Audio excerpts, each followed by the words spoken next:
Although Twitter is a slightly quieter place without the former president, his influence is still there, even in some cases directly. Now, I'm of course talking about former President Donald Trump. So this is according to a report out in the Daily Beast. Trump has written out insults and observations, several of them about Liz Cheney. However, with no ability to tweet them out himself, he has resorted to suggesting put-downs for others to use to post to their own Twitter, according to a person with direct knowledge of this new habit. So, yeah, without Twitter, Donald Trump is watching cable news and raging to himself at Mar-a-Lago, and he's got no outlet. He's like, I really want to tweet something.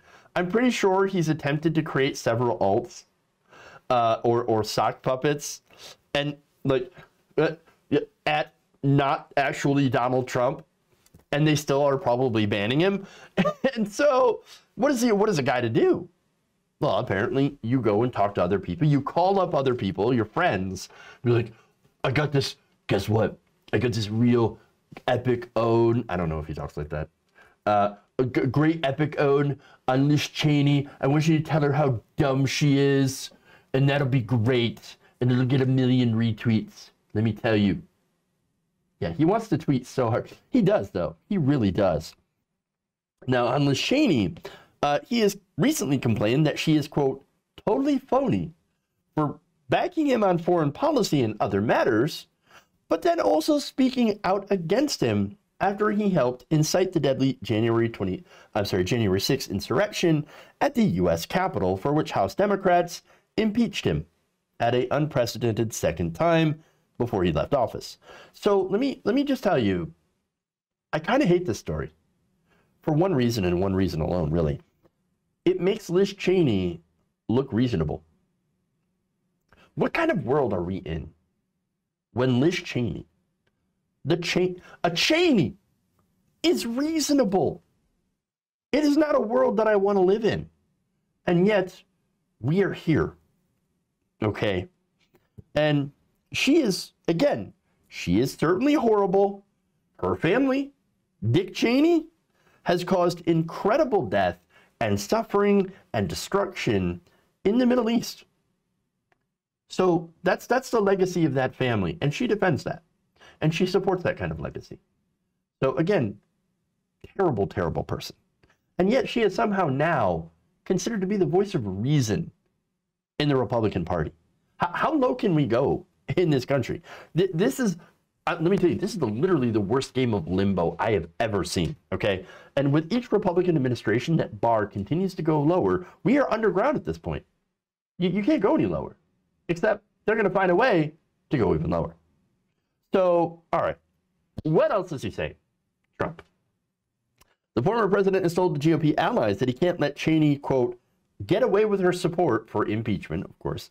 And Republicans are more angry about her statement, which was frequently quoted by Democrats during deliberations, although she ultimately never spoke, than her vote to impeach. They are madder at the optics of what she said and the fact that Democrats are quoting her than actually voting to impeach, which wouldn't have gone anywhere, right? So big mad over on the Republican side. That kind of really shows a lot about the party and really where it's at. Democrats, by the way, Democrats love to vote to quote Republicans. Okay, they love to quote them. You got Democrats out there quoting Ronald freaking Reagan. Still, I mean, it's insane. Ronald Reagan, seeing that happen is almost enough to make me physically ill because of how much damage Ronald Reagan and his legacy has done to this country. Busting unions, all that stuff, okay? Crushing labor, the things to the South American death squads, all that stuff.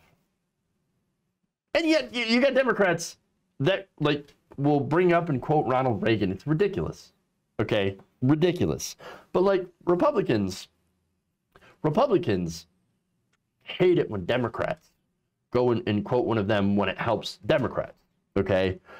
They never quote a Democrat unless it's, of course, to attack Democrats. All right. But here's the problem for them.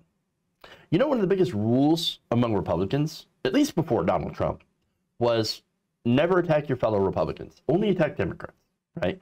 Only go after Democrats. Never do the friendly fire.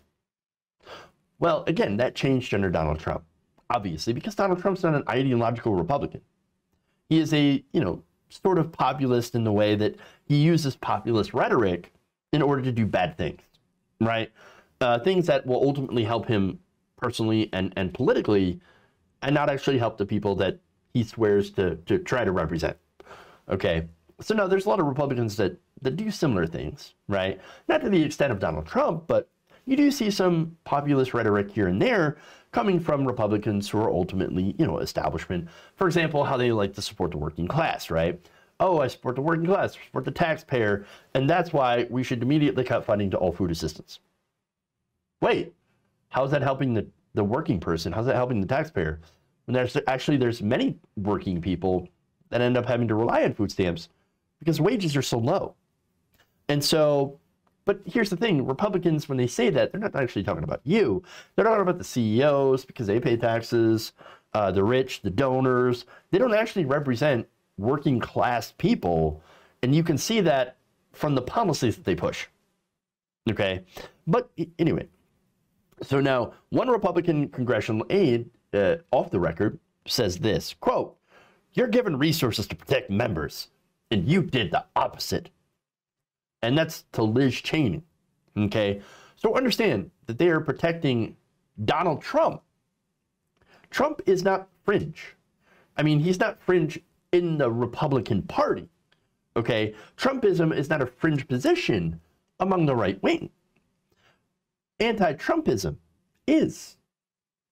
So understand that, right? When Trump says, and this is one of his criticisms of her, she's got no friends, Liz Cheney, what a loser, she's got no friends, how sad. Well, he's actually right. Liz Cheney is kind of an awful person, as I said before. So obviously nobody on the left is going to like her, okay? And I really hope the libs don't rehabilitate her, because that would irritate me. And now she's pissing off Trump, despite it actually agreeing a lot on his policy positions. Again, policy, though, isn't enough for him. Well, there's got to be loyalty. Without loyalty, I mean, what are we going to do, right? No, we've got to be completely loyal to Donald Trump if you want to be in the Republican Party. So one more interesting quote here from the story. This is House Republican aide who said this, quote, "I don't think any outside observers are going to taking us seriously as a governing party moving forward.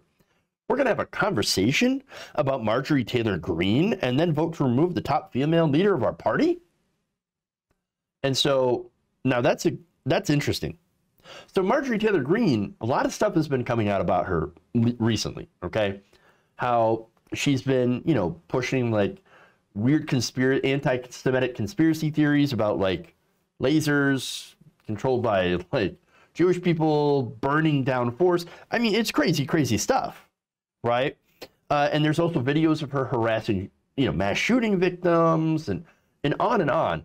But she is not, a good person. She believes in all sorts of weird conspiracy theories, and yet she is a member of Congress. Wow. And yet she's getting a pass in the party because she's a Trumpist, where Cheney, of course, is your old school, garden variety, hideous, ghoulish neocon. But that said, MTG is not better, okay? Or Donald Trump is not better. They're also ghoulish. Donald Trump used the drone program far more aggressively than Obama did, okay? And Bush. We still had people, troops in Syria. They were protecting oil fields while our Kurdish allies were being slaughtered. And we did nothing.